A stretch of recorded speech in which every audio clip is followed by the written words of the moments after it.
Good morning, welcome back to the channel Awesome Learning. And today's topic is types of flower. We were doing the chapter Morphology of Flowering Plants. So we have done in the previous video, we have done the structure of flower. So now we are going to talk about types of flower. So based on symmetry, now the symmetry, these are the symmetries you can see. The flower are of three types.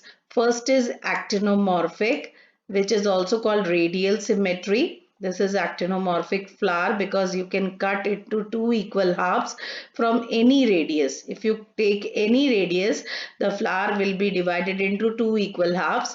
So radial symmetry, the term we use is actinomorphic.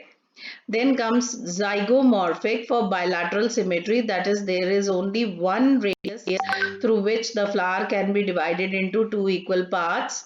That is called zygomorphic. And asymmetric, that is, there is no radius. There is no way of cutting the flower into two equal halves. So that is asymmetric or irregular flower, right? So this is called, these are the types of flowers based on the symmetry of flowers, right? Now here a flower can be divided into two equal radial halves in any radial plane. I just told you, passing through the center. Examples are mustard, datura and chili. Okay. Then we come to zygomorphic or bilateral flower, that is bilateral symmetry. Here the flower can be divided into two similar halves only in one particular plane. That you can see here only one plane, we can cut through only one plane to divide the flower into two equal parts. And the examples are pea, gulmohar, bean and cassia.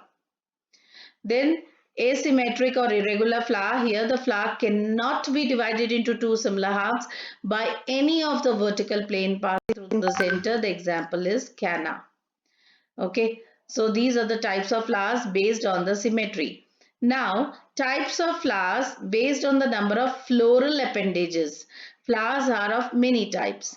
Now, floral appendages means how many petals or sepals are there. We are talking about those things.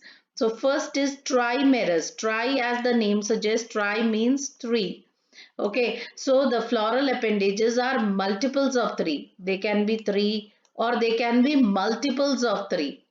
So such type of flower in which you have floral appendages, that is petals and sepals, are in three or multiples of three. Such type of flower is called trimerous flower. So you can see here three, right?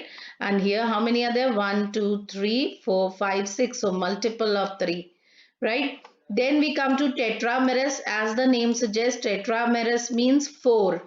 So floral appendages are multiples of four. Here as the diagram has been given to you. Then pentamerous, penta means five, right?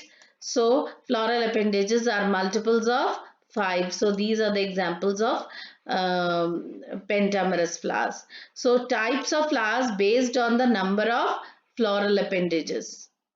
Then types of flowers based on the position of calyx, corolla and androecium.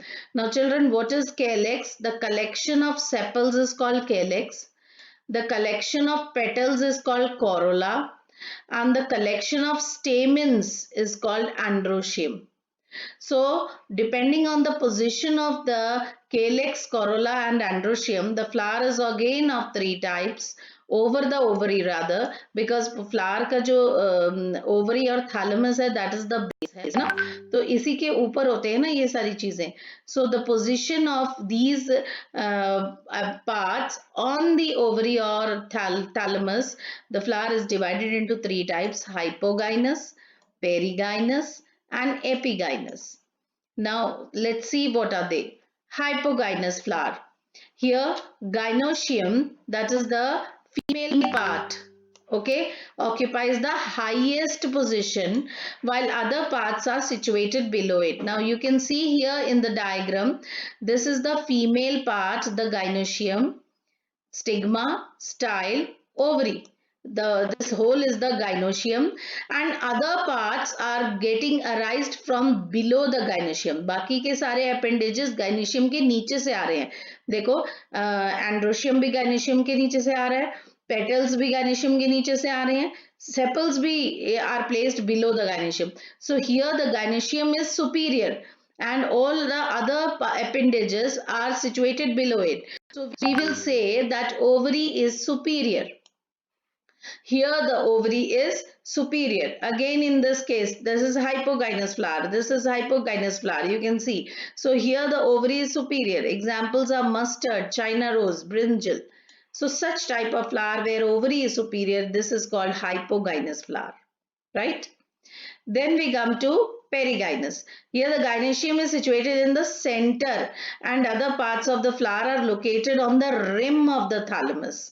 Okay, rim means on the side. See, it is ना ही बहुत ऊपर है gynoecium, ना ही बहुत depth में है. So the flowers are on the rim of thalamus. Here the thalamus ends, thalamus यहाँ end होता है, and all the things are placed on the rim of the flower. So such type of flower is called perigynous, where the gynoecium is in the center and the ovary is half inferior. पूरा inferior नहीं है, आधा अंदर, आधा बाहर. So such type of flower is called perigynous. Examples are plum, rose and peach. Third type is epigynous flower. Of course, now you must have understood. Here the margin of the thalamus grows upward. Thalamus, देखो ये पूरा swollen part is thalamus. So margin अब यहाँ आ गया, ठीक है? The margin is here. So grows upward, enclosing the ovary. So ovary is totally inside. See, right? Margin of the thalamus. ये पूरा जो ये outer close हो गया ना, thalamus is closed and ovary is placed inside. So other parts of the flowers will are at the top. तो यहाँ पर ovary totally inferior है. The ovary is totally inferior. So this is inferior ovary. Examples guava, cucumber, ray florets of sunflower. So these are the such type of flowers are called epigynous, where the ovary is totally inferior and the other appendages are placed above the ovary, and hence such type of flower is called epigynous flower. Okay. Now parts of flower.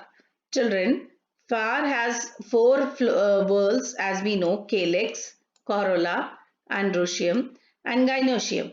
I told you collection of sepals is calyx, collection of pistil, that is stigma, style and ovary. One carpel is the, sorry, I'm really sorry. Collection of sepals is calyx, collection of petals is corolla, collection of stamens is androecium, and collection of pistils is called gynoecium.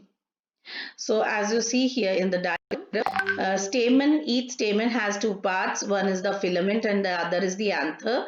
Both of them combine to form stamen, and collection of stamens is called androecium. Similarly, pistil, stigma, style and ovary combine to form carpel, and collection of carpels is called gynoecium. Similarly, petal, one is petal but collection of petals is called corolla. One is sepal but collection of sepals is called calyx. Right? So these are the various parts of a flower. So in detail we will be doing the various parts of flower in the next video.